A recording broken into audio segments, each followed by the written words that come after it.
Hi guys, it's Veronica. I'm going to make a short little video here on how I trim my tarot decks.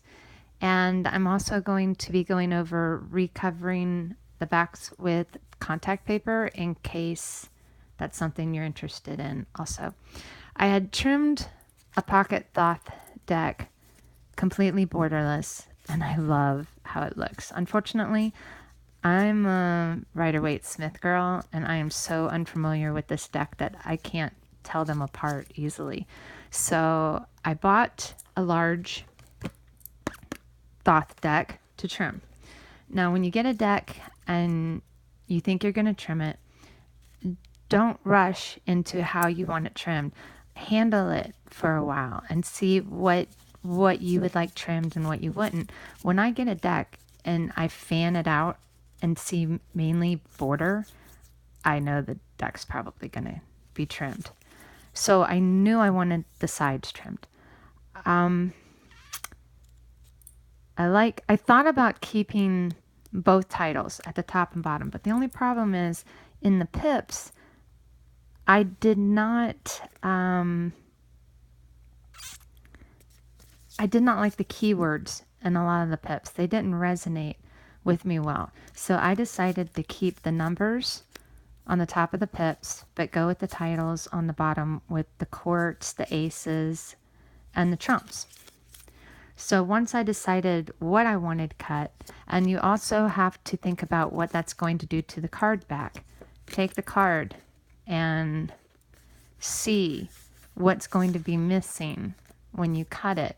The reason I changed the card backs on these is because with some having the top and some having the bottom, it would make the card back uneven. Worked fine for the smaller deck where I took all the borders off, but not so much with the larger. So I used silver contact paper to recover the backs, and it works beautifully. I've got different paper. I've got some with the more vinyl kind, and this is the special effect metal kind. Know that if you get the metallic, you want an extra roll. The regular vinyl contact paper comes in much larger rolls. So I got most of the way through a deck and had to order more off of Amazon. So I would order 3. So you would have enough to do 2 decks. Okay, so let's get to the trimming. We decided what we're going to do. This is a trump. So I had already determined that that's the line I need to cut along. Okay, you just, see if I'm hoping I'm getting this in camera frame.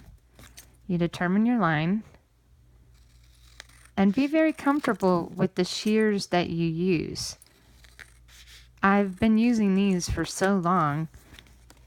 That's my dog Ellie. She refuses to move. She's like a stinking cat. As you can see, I did pretty well. I stayed right in the line. So that's what you've got. I'm not going to corner punch them until after I put the contact paper on. So how many do I have trimmed? 1, 2, 3, 4, 5. All right. I'll trim a couple more and then we'll do the contact paper. Okay, here's another trump. So I'm going to try to do this where I'm not. Well, am I bothering you? Yeah? Sorry. You're the one that wants to sit there. Goofy. Okay. Just going to get me all mixed up. I'm going to trim off the wrong thing. Oh, this is such a pretty card. Okay, that is the line that I wanted. If you're not that comfortable with trimming such a straight line, practice on index cards. Draw heavy lines on index cards. As you trim different decks, you're going to realize that sometimes you want to go to the right or to the left, depending on, how that deck needs to be trimmed. This one was just very straightforward. It's very easy.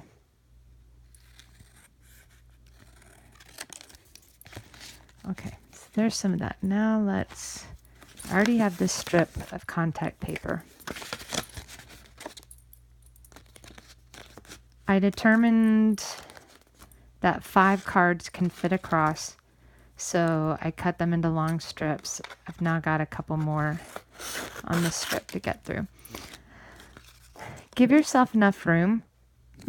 I mean, you don't want to waste the paper, but then again, you're not going to fit another card on there, so don't make it so tight that it's irritating trying to get the card covered.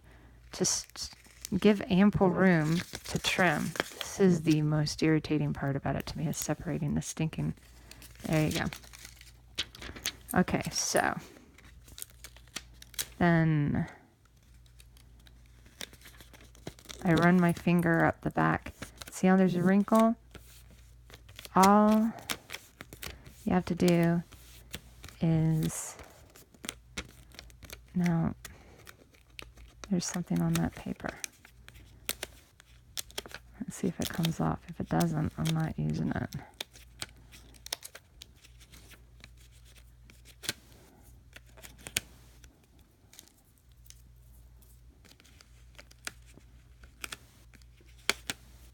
That's fine.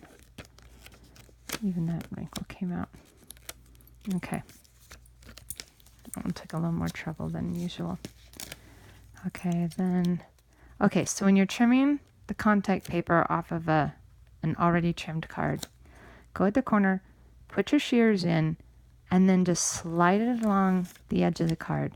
You don't even need any pressure. Don't push it. It's like when you do wrapping paper.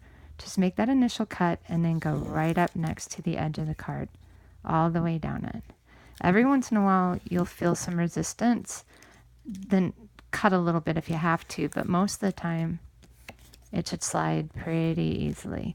And then go back along and get that edge that you had started with. At that point,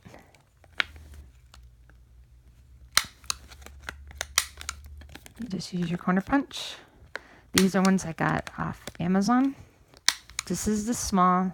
I can't tell you the number. Here's a large. You can always tell how much of a card you'll be taking off. I like the round corner punches, the large corner punches, but for this deck, I wanted to stay small. So there it is. That's trimmed and rebacked. This backing will stay on. You have a grace period. When you first do it, you can, if you don't like it, you can peel it off or, work out the bubbles more. But once it sets, it doesn't take long to set. So once it sets, you're not going to get that paper off. It's very flexible and yet durable. The cards feel great. They shuffle great. They handle great. It's really cool. Really cool effect. Okay, let's see. I've got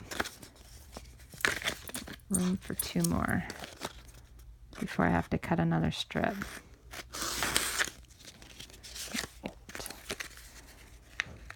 What'd you hear? What'd you hear, Ellie? There's actually another dog right there. Dante does not like to come out from under the covers very often. He's a Chorky. Craziest looking dog you've ever seen. I'm not kidding. I thought he was going to be a Yorkie poo like that one, and they didn't tell me the dad was a Chihuahua.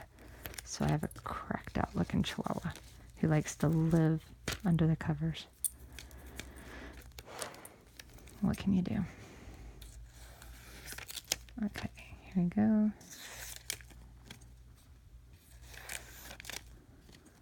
I know this video is probably a hot mess, and I'm sorry. You've got to excuse me. It's my first one, so, and I never thought I'd do this, but so many of my Facebook friends are really wanting a little visual help in how to do this to their cards. So, there you go. Isn't that beautiful? So that's basically it. If you have any questions, or even if you have an idea of how I could do it better, I am not the queen of logistics. This is just something that I worked out for myself. So if you have any better ideas or tips, feel free to share them. I wouldn't mind making more videos. I have tons of decks that I have trimmed. If you want to know what a certain deck looks like trimmed, I can see if I have it. I also wouldn't mind doing deck comparisons. I have over 300 decks, so